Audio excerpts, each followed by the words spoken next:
오늘 읽었던 성경 히브리서 9장 1절서부터 5절의 말씀을 통해서 언약궤 안에 세 가지 증거물이라고 하는 제목으로 함께 말씀을 나누겠습니다. 오늘 본문은 히브리서예요.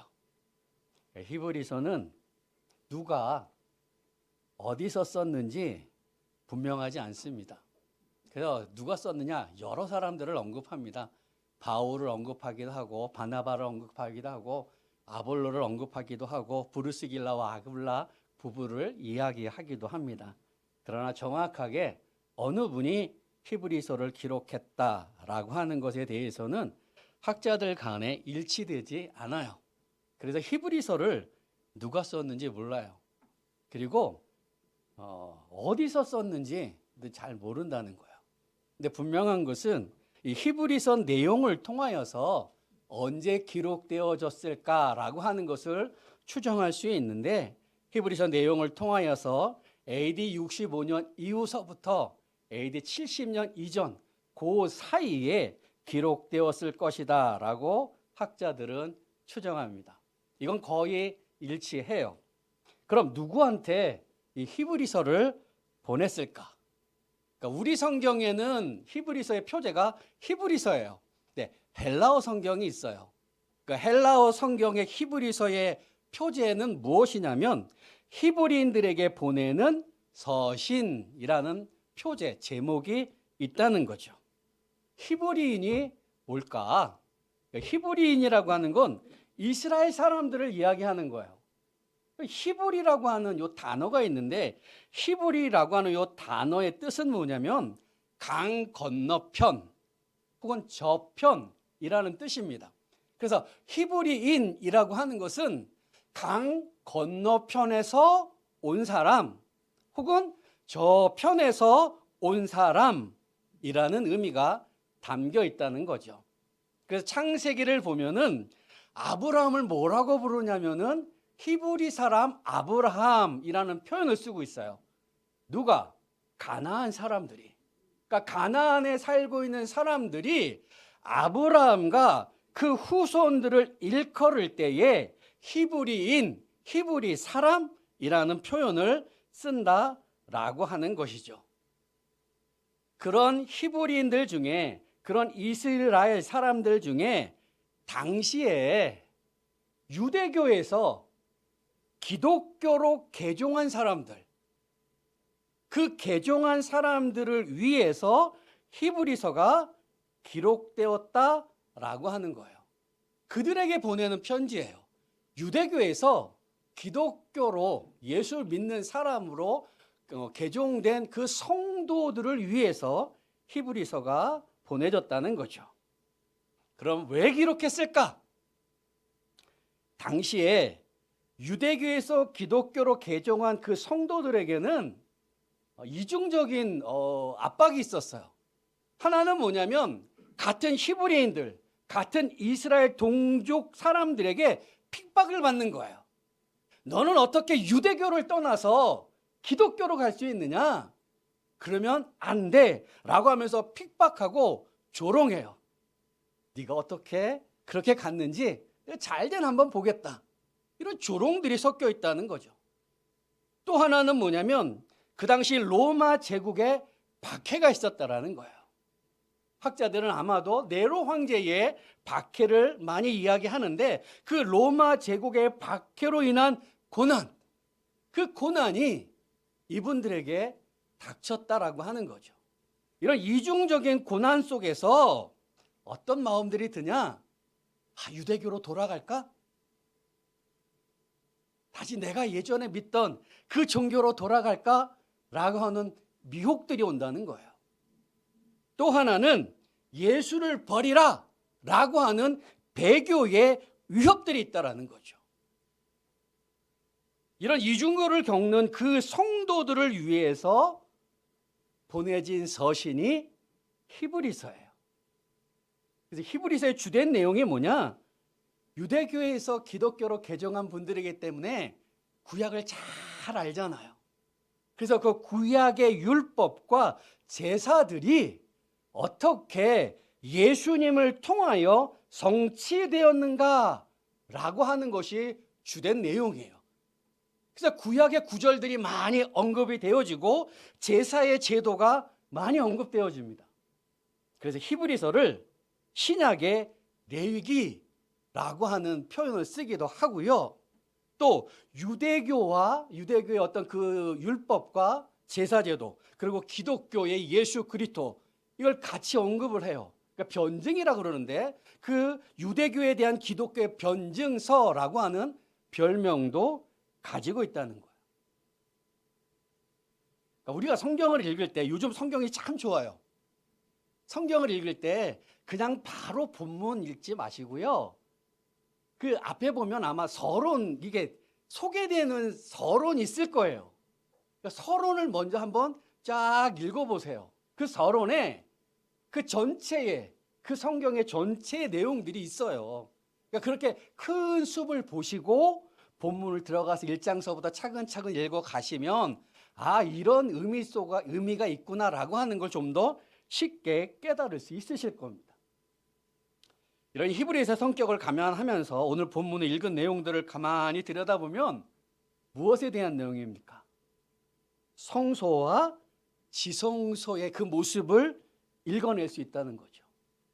아, 성소에 뭐가 있구나, 지성소에 뭐가 있구나 라고 하는 걸 읽을 수 있습니다.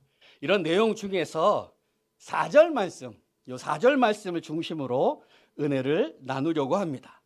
4절 말씀 다시 한번 보십시오. 4절 말씀에 보면 금 향로와 사면의 금으로 싼 언약궤가 있고 그 안에 만나를 담은 금 항아리와 아론의 쌍난 지팡이와 언약의 돌판들이 있고 라는 말씀이 있습니다. 이 4절 말씀은 지성소 안에 있는 그 모습들을, 물건들을 보여주는 거예요. 여기서 성경 퀴즈. 절 보십시오. 성경 퀴즈. 요 4절 가만히 보시면 좀 이상한 게 있어요. 뭐가 이상하나 한번 보세요. 읽어보세요. 뭐가 이상하지? 이상한 거 찾으신 분? 네? 돌판들. 아, 이건 안 이상해요. 2개니까. 이상한 게 있어요. 성경을 좀 많이 하시는 분은 읽다 보면 이거 걸릴 거예요. 안 걸리면 좀 이상해요. 네? 뭐가 이상? 내용 중에 좀 마음에 걸리는 게 있어요, 하나. 뭐가 걸리죠? 자, 지금 요 장면이 어디에 있는 장면을 얘기해 주는 거예요? 지성소예요. 지성소에는 우리가 알기로 뭐가 있어요? 그렇죠. 언약궤 있어요. 또 뭐 있어요? 없어요. 레위기서나 출애굽기를 읽어보면 지성소 안에는 언약궤만 있어요. 그런데 오늘 읽은 성경에 보면 그 지성소 안에 언약궤와 함께 뭐가 있는 것처럼 기록되어져요? 금 향로. 요 금항로가 언약궤와 함께 기록되어져 있는 것처럼, 아니 같이 놓여져 있는 것처럼 읽혀진다는 거죠. 그래서 성경을 많이 읽으신 분들, 성경을 좀 아시는 분들은 읽다가 이거 분명히 걸려요. 분명히 지성소에는 레위기서나 출애굽기에는 언약궤만 있다고 했는데 향로가 여기 왜 들어갔지? 라고 아마 마음에 걸리실 거예요. 그렇게 걸리신 분들은 요즘 또 인터넷이 발달해서 가서 네이버 친구를 통해서 이렇게 찾아보면 향로가 거기 왜 들어가 있는지를 또 막 언급되어 있는 걸 볼 수 있어요. 근데 향로가 뭐냐? 향로가 뭐예요? 향로는 향을 피우는 그릇이에요, 그릇. 네. 향 알죠? 향기 나는 거, 향을 내는 거. 그걸 피우는 그릇이라는 거죠. 근데 요 향로는 원래 어디냐면 분향단 위에 있어요. 그러니까 분향단이라고 하는 게 뭐냐? 출애굽기 30장 6절과 40장 26절에 읽어보면 금향로가 있는 분향단이 있습니다. 향단이라고 표현하기도 하고 제단이라고 표현하기도 하는데 요 금향로는 증거계 앞 휘장 앞에 두라라고 출애굽기 30장 6절과 40장 26절에 기록합니다. 그러니까 증거계 언약계 앞에 뭐가 있냐? 휘장이 있어요. 성소와 지성소를 나누는 휘장이 가려져 있어요. 그 휘장 앞에, 그러니까 성소 안에 있는 거예요. 성소 안에. 성소 안에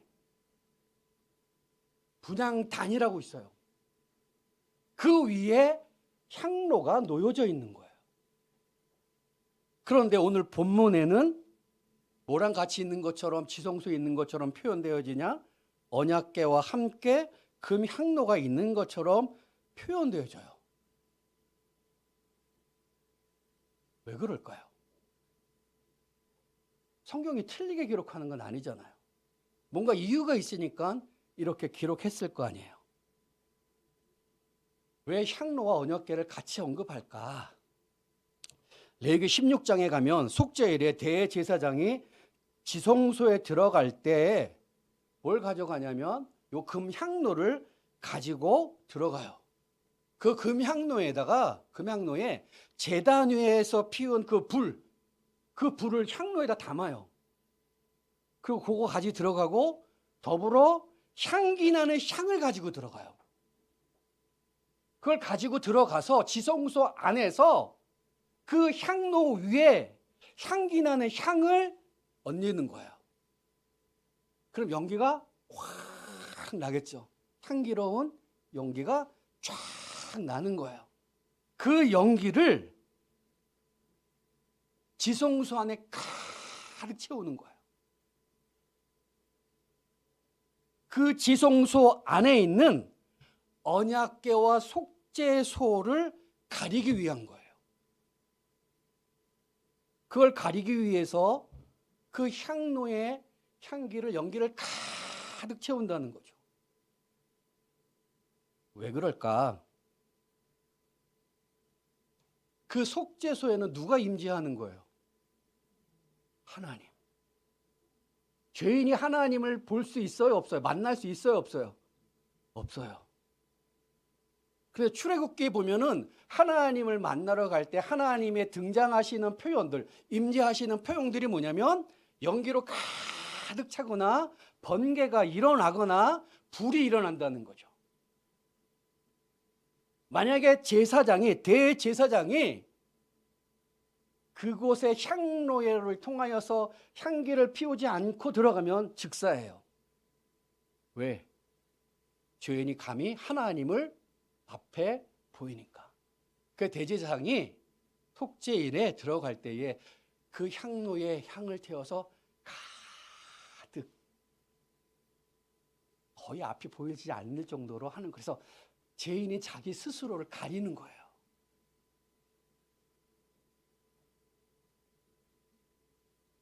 그래서 죽음을 면하는 거죠. 그런데 히브리서 9장은 속죄일의 그 대제사장과 누구를 비교하냐면 예수님을 비교하는 거예요. 그러니까 속죄일의 대제사장이 지성소 안에 들어가서 행하는 그 제사와 제사를 드릴 그 대제사장과 예수님을 비교하고 있다는 거죠. 그래서 히브리서 기자는 지성소 안에 무엇을 언급하느냐? 언약궤와 함께 금향로를 언급하고 있는 거예요. 그런 언약궤 안에 무엇이 들어있죠? 세 가지. 뭐래요? 만나를 담은 금향아리와 아론의 쌍난 지팡이, 그 다음에 언약의 돌판들. 그럼 여기서 또 질문할 수 있죠. 하나님은 이걸 왜 넣으라고 그러셨을까? 아니, 많고 많은 것들이 있을 텐데 왜 하필 만나와 아론의 쌍난 지팡이와 언약의 돌판들을 넣으라고 하셨을까라고 하는 거예요. 우리가 성경을 읽을 때 가끔 성경에 질문을 해야 돼요. 왜 이렇게 하셨을까? 그리고 나서 성경을 통해서 답을 얻는 거예요. 잘 모르면 목사님한테 찾아가시면 돼요. 목사님, 성경 읽다 보니까 이게 궁금한데 이게 무슨 내용이에요? 하고 여쭤보세요. 그럼 목사님이 잘 가르쳐 주실 거예요. 하나님 이 세 가지를 왜 넣으라 그러셨을까? 그것들이 상징하는 게 대체 뭘까? 라는 거죠. 그 중에 이 세 가지 다 하면은 어느 분은 속으로 그러실 거야. 이 세 가지를 언제 다 설명하지? 오늘 예배 시간이 길겠구나 라고 하실 수 있는데 하나만 할 거예요. 하나만. 만나에 대해서 하나만 합니다. 자, 오늘 만나만 생각해 보는데 출애굽기 16장에 가면 만나에 대한 이야기, 만나 이야기 잘 알죠? 이스라엘 백성들이 출애굽을 합니다. 그리고 약 한 달 정도 지났을 때 어디에 도착하냐면 신광야라고 하는 곳에 도착합니다. 이스라엘 백성들이 출애굽할 때 급하게 나오잖아요. 그래서 아마도 먹을 것을 많이 준비하지는 못했을 거예요. 근데 한 달 동안 지났어요. 그럼 가지고 있었던 것, 먹을 것들이 아마 다 떨어지죠. 그래서 이스라엘 백성들이 출애굽을 이끌었던 모세와 아론을 원망해요. 모세 아론을 원망하는 것뿐만 아니라 뭐라고 말을 하냐면 차라리 애굽에서 죽는 것이 더 나을 뻔했다라고 얘기해요. 이건 누구를 원망하는 거예요? 하나님 원망하는 거예요. 눈에 보이는 건 아론과 모세예요. 그래서 그들에게 막 원망하죠. 왜 우리를 끌고 와서 이 광야에서 굶주려 죽게 하느냐? 차라리 애굽에서 죽는 게 나았을 거야. 그때가 더 나았어. 이렇게 얘기하는 건 하나님을 원망하는 거예요. 이렇게 불평과 원망과 막말을 쏟아내는 이스라엘 백성들에게 하나님이 이렇게 말씀합니다. 출애굽기 16장 4절의 말씀. 자, 같이 한번 읽어볼게요. 읽습니다. 시작. 그때에 여호와께서 모세에게 이르시되 보라, 내가 너희를 위하여 하늘에서 양식을 비같이 내리리니 백성이 나가서 일용할 것을 날마다 거둘 것이라. 이같이 하여 그들이 내 율법을 준행하나 아니하나 내가 시험하리라. 이것도 이상하지 않아요? 우리 권사님들, 우리 장로님들, 우리 집사님들 믿음이 좋아서 다 그냥 받아들이시지만 저는 좀 이게 이상해요. 양식을 하늘의 비처럼 내려주신대요. 배고프니? 그래, 내가 너희들에게 하늘의 양식을 비같이 내려줄게.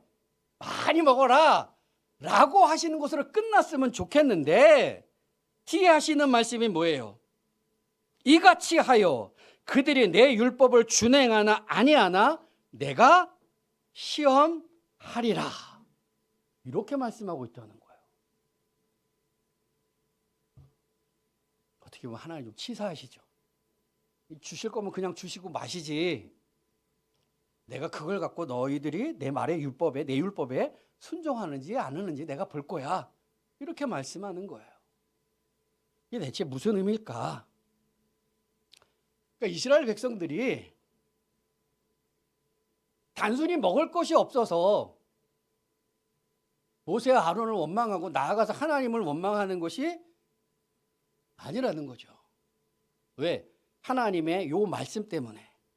하늘의 양식을 비같이 내려주시는데 그것을 통해서 출애굽한 이스라엘 백성들이 순종하는지 아니하는지를 시험하겠다는 거예요. 이 대체 무슨 말일까? 그래서 하나님이 뭘 주세요? 하늘의 양식을 비같이 내려주시는데 그게 뭐예요? 만나죠, 만나. 만나를 내려주세요. 언제까지 내려주세요? 언제까지 만날 내려주세요? 언제까지? 그때까지 주시죠. 그때가 언제예요?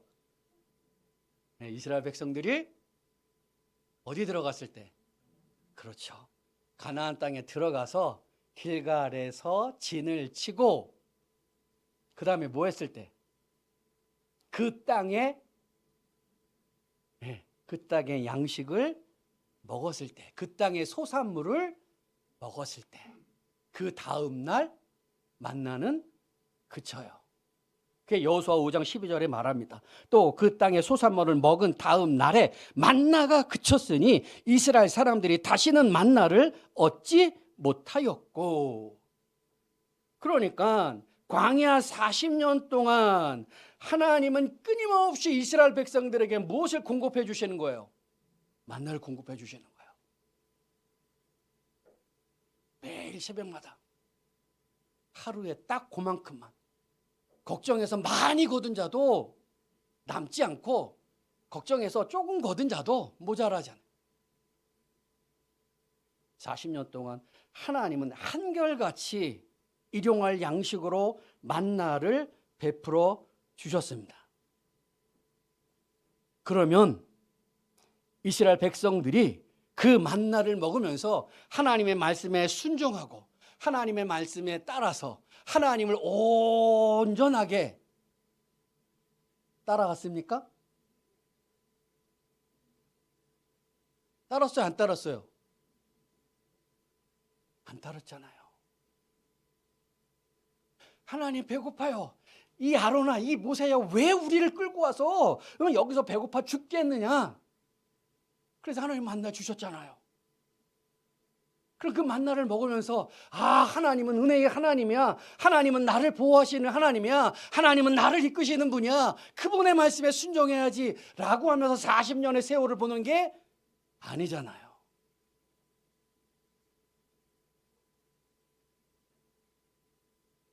심지어 그들은 광야 이스라엘 백성들은 만나를 먹으면서도 만나에까지 불평을 해요. 그 민수기 11장에 보면은 생선이 먹고 싶다, 오이가 먹고 싶다, 참외가 먹고 싶다, 부추가 먹고 싶다, 파가 먹고 싶다, 마늘이 먹고 싶다. 애굽에서는 그거 먹었는데 이제 보이는 거라고 만나밖에 없구나 이러고 있어요. 심지어 민수기 21장에 가면 우리 마음에 이 하찮은 음식을 싫어하노라 라고 말해요. 하나님의 은혜의 상징 같은 만난데 이걸 하찮은 음식이라고 표현해요. 그리고 싫다 그래요. 이런 이스라엘 백성들 끊임없이 불평하고 끊임없이 원망하고 하나님을 배반하고 음행하고 음란하고 온갖 죄를 지어가면서 40년의 세월을 보내고 죽어가는 거예요. 1세대는 그렇게 죽어가는 거예요. 2세대들은 그걸 보면서 자라나고 있다는 거죠. 그리고 이스라엘 백성들에게 하나님이 이렇게 말씀합니다. 신명기 8장 2절서부터 4절의 말씀인데 이것도 천천히 같이 한번 읽어볼게요. 읽습니다. 시작. 내 하나님 여호와께서 이 40년 동안에 내게 광야길을 걷게 하신 것을 기억하라. 이는 너를 낮추시며 너를 시험하사 내 마음이 어떠한지 그 명령을 지키는지 지키지 않는지 알려 하심이라. 너를 낮추시며 너를 줄이게 하시며 또 너로 알지 못하며 내 조상들도 알지 못하던 만나를 내게 먹이신 것은 사람이 떡으로만 사는 것이 아니요 여호와의 입에서 나오는 모든 말씀으로 사는 줄을 내가 알게 하려 하심이니라. 이 40년 동안에 내 의복이 헤어지지 아니하였고 내 발이 부르트지 아니하였느니라. 여기 보면 우리가 잘 아는 말씀 있죠? 많이 들어본 말씀이 있을 거예요. 사람이 떡으로만 사는 것이 아니요 여호와 입에서 나오는 모든 말씀으로 사는 줄을 내가 알게 하려 하노라. 뭐가? 만나를 주신 게. 그런데 표현의 방법은 다르지만 이 내용은 앞에서 읽었던 출애굽기 16장 4절의 말씀과 내용 면에서는 같은 거예요. 내가 만나를 줬어. 너희들이 내 말에 순종하는가 나 볼 거야. 사람이 떡으로만 사는 것이 아니요 하나님에서 나오는 모든 말씀으로 사는 것이. 이 말씀이 뭐냐면 우리가 하나님 말씀이 중요해 이 개념보다는 만나를 너에게 계속 줄 거야. 근데 그 만나를 통해서 네가 기억할 게 뭐냐면 하나님의 말씀에 순종하는 거야. 하나님의 말씀을 따르는 거야. 이런 의미예요. 그러면서 4절에 뭐라고 표현합니까? 이 40년 동안은 내 의복이 헤어지지 아니하였고 내 발이 부르트지 아니하였느니라. 이게 무슨 내용이에요? 이게 무슨 말이에요? 그 40년 동안 하나님께서 이스라엘 백성들에게 필요한 것들을 공급하셨다는 거죠. 보호해 주셨다는 거예요. 만나도 주시고 의복이 헤어지지 아니하도록 하나님께서 해주시고 발이 부르트지 아니하도록 하나님께서 지켜주시고 함께해 주셨다는 거예요. 40년 동안. 그러면 이스라엘 백성들이 하나님께 온전히 순종했어요? 우리가 알듯이 아니잖아요. 결국 출애굽한 이스라엘 백성들은 내가 순종하고 하나님 앞에서 거룩하게 살고 싶어도 삶의 외적인 조건들, 내가 살아가면서 나에게 필요한 것들이 충족되지 않기 때문에 나는 어쩔 수 없이 하나님 앞에 불순종할 수밖에 없고 죄를 지을 수밖에 없고 불평할 수밖에 없고 원망할 수밖에 없다라고 하는 그들의 마음의 모습들을 보여주고 있다는 거죠. 근데 그게 아니라는 거예요. 그게 아니라 하나님 다 채워주셨잖아요. 고기가 먹고 싶다 그럴 때 뭘 보내주셨어요? 메추라기 떼를 보내주셨어요. 성경을 읽어보면 메추라기를 잡는 게 아니에요. 주웠다 그랬어요. 주웠다고. 주워 담았대요.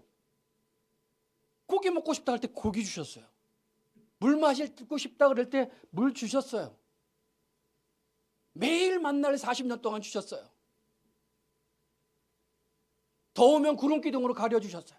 추우면 불 기둥으로 따뜻하게 해주셨어요. 그러니까 이스라엘 백성들이 하나님 앞에 순종하지 아니하고 하나님 앞에서 그 죄를 짓는 것은 외적인 조건들, 내가 살아가는 동안에 필요한 것들이 충족되지 않아서 하나님이 공급해 주지 않아서 어쩔 수 없이 하나님 앞에 불순종할 수밖에 없었습니다. 어쩔 수 없이 불평하고 어쩔 수 없이 원망했습니다 라고 하는 것이 아니라 사람은 원래 악하고 추해서 내 삶에 내가 원하는 외적인 조건들이 충족된다 할지라도 여전히 죄를 짓는 죄인이라는 거예요.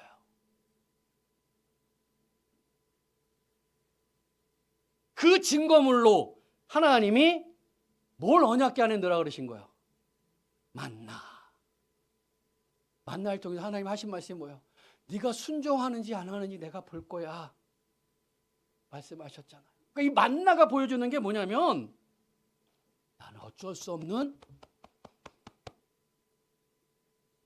죄인이구나라고 하는 걸 보여주시는 거예요. 물론 하나님의 은혜를 상징하기도 하죠. 근데 그 만나를 통해서 하나님께서 이스라엘 백성들을 바라볼 때는 그래 너는 어쩔 수 없는 죄인이야. 내 앞에 너는 죄인이야. 내가 아무리 너에게 필요한 것들을 다 공급해 준다 할지라도 너는 여전히 나에게 불순종할 거야. 여전히 너는 원망할 거야. 여전히 너는 불평할 거야. 그걸 만나를 통해서 보여주시는 거예요. 그 만나가 상징하는 게 뭐냐면 죄인됨의 증거예요. 죄인됨의 증거물이라는 거죠. 그걸 어디다 넣어놨어요? 그걸 어디다 넣었어요? 언약궤 안에. 그래서 언약궤를 다른 말로 뭐라고 표현하냐면 증거궤라 그래요. 출애굽기와 레위기에서는 증거궤라는 단어만 나와요.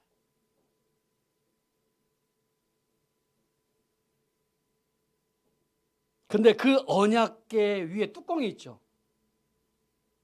이 언약궤를 덮는 뚜껑이 있어요. 그 뚜껑을 덮개를 속죄소라고 불러요.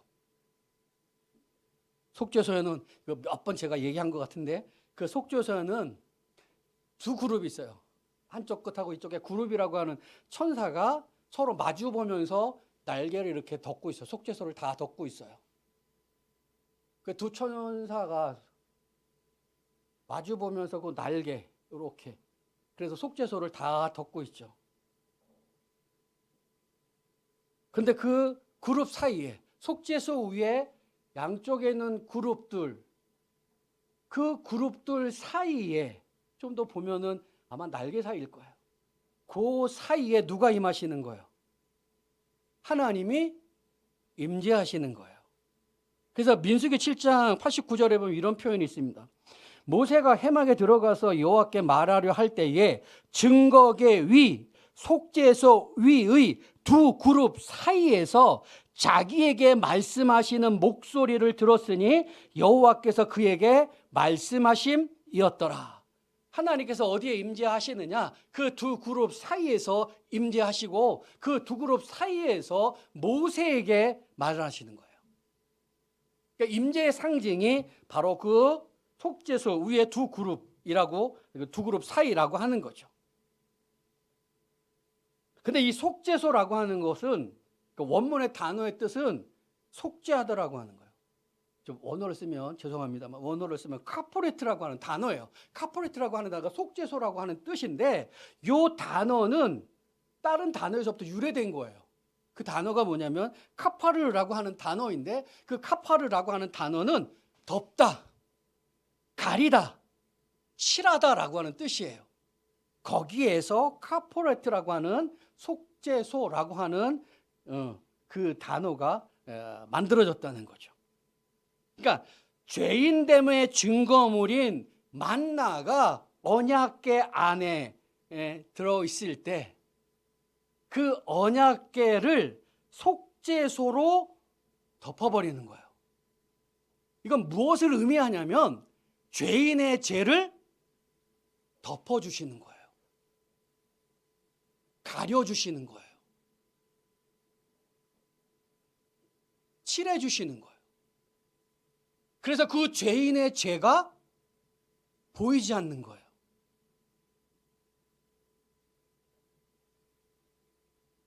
그래서 거기에 누가 임재하세요? 하나님이 임재하시잖아요.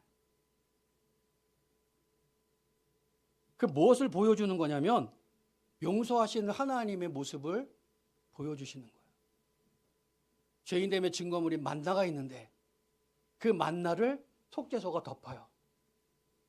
그 위에 하나님이 임재하세요. 그건 그 죄인의 죄를 하나님이 용서하신다는 거죠. 그래서 속죄소의 다른 말은 은혜가 베풀어지는 장소라고 해서 시은소, 시은좌라고 번역되기도 해요. 그러니까 옛날 성경, 아주 옛날 성경에는 시은소, 시은자, 속죄소 대신에 시은소, 시은자라고 하는 표현을 쓰기도 했어요. 자, 그 위에 속죄일 날 백성을 위한 속죄의 피를 가지고 누가 와요? 대제사장이 와요. 그래서 그 대제사장이 백성을 위한 그 피를 어디다 뿌려요? 그 속죄소 위에다 뿌리는 거예요.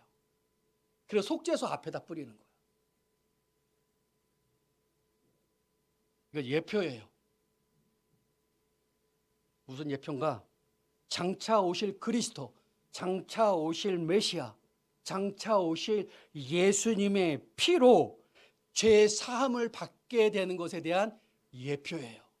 그래서 대제사장이 속죄소 위에 백성을 위한 피를 뿌리는 거예요. 그것을 예수님께서 골고다 언덕에서 십자가의 죽으심으로 성취하셨죠. 그래서 에베소서 1장 7절에 보면 우리는 그리스도 안에서 그의 은혜로의 풍성함을 따라 그의 피로 말미암아 속량 곧 제사함을 받았느니라라고 표현하는 거예요. 이게 만나예요. 만나가 보여주는 거예요. 이제 잠시 우리 얘기하고 마칠게요.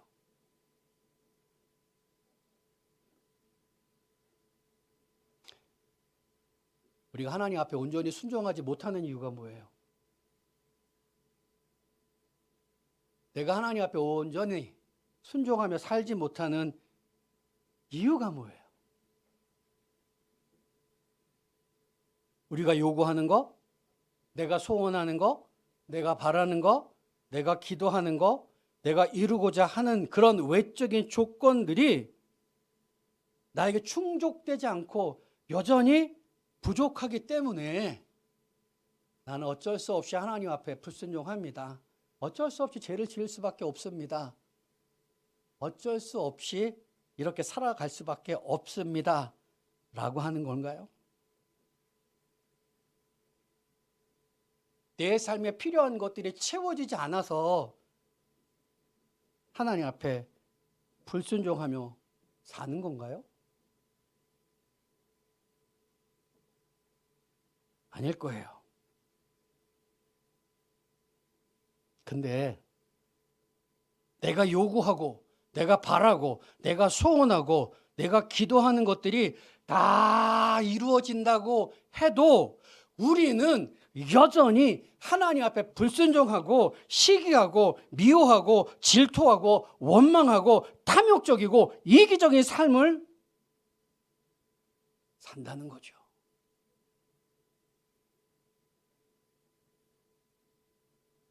아니, 요구하고 바라고 소원하고 기도하고 이루고자 하는 것들이 다 이루어진다고 해도 그것 때문에 소원한 게 이루어진 것 때문에 요구한 게 이루어진 것 때문에 기도한 것이 이루어진 것 때문에 어쩌면 우리는 더 큰 죄, 더 깊은 죄, 더 다양한 죄의 형태를 저지를지 모른다는 거예요.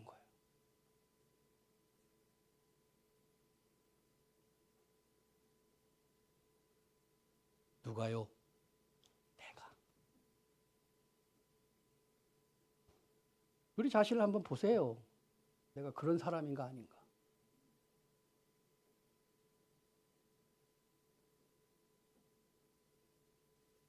우리는 하나님 앞에 어쩔 수 없는 죄인이에요.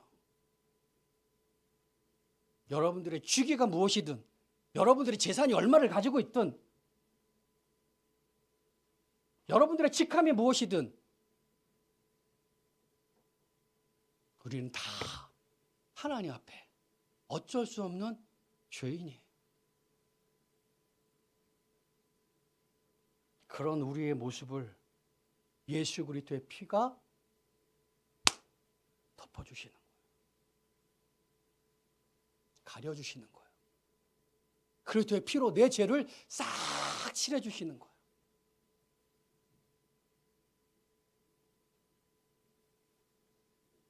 그러면서 우리를 뭐라고 불러요? 의인이라고 불러주시는 거예요. 자녀라고 불러주시는 거예요. 그런 우리를 위해서 천국을 예비해 놓으시는 거예요.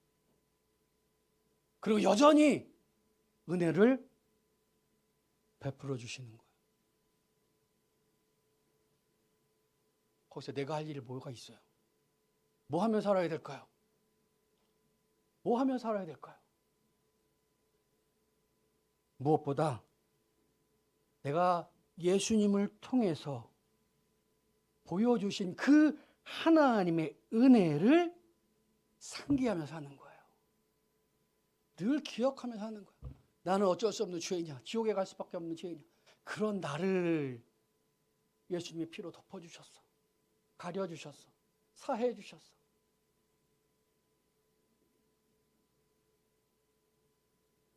그게 은혜잖아요. 그 속에 사는 거예요. 그렇게 살아갈 때 내가 겸손히 살 수 있는 거죠. 내가 가진 것이 많고 배운 것이 많고 높은 직위가 있다 할지라도 겸손해질 수 있는 거죠.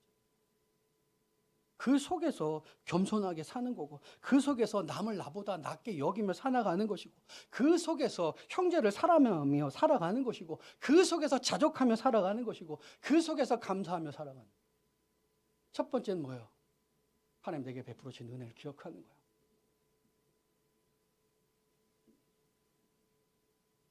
하나님이 사랑하신 남설 우리 교회 모든 성도 여러분, 이 한 주간도 또 우리 살아갑니다. 어떻게 살아가시겠어요? 이 한 주간 살아가시는 동안에 주일 오전 예배 가운데 들려졌던 그 말씀, 또 이 시간 가운데 들려졌던 그 말씀들을 기억하시면서 하나님의 은혜 가운데 예수님의 피가 나의 죄를 덮어주시고 가려주심의 그 은혜를 상기하면서 구원받은 성도답게 사는 거예요. 욕심내지 말고. 그게 성도의 삶이 아니겠어요? 사랑하는 모든 성도들이 이 한 주간 가운데도 그 은혜를 기억하며 그 은호색의 그 은혜라 따라 성도답게 살아내실 수 있기를 주님의 이름으로 축원합니다. 아멘. 기도하겠습니다.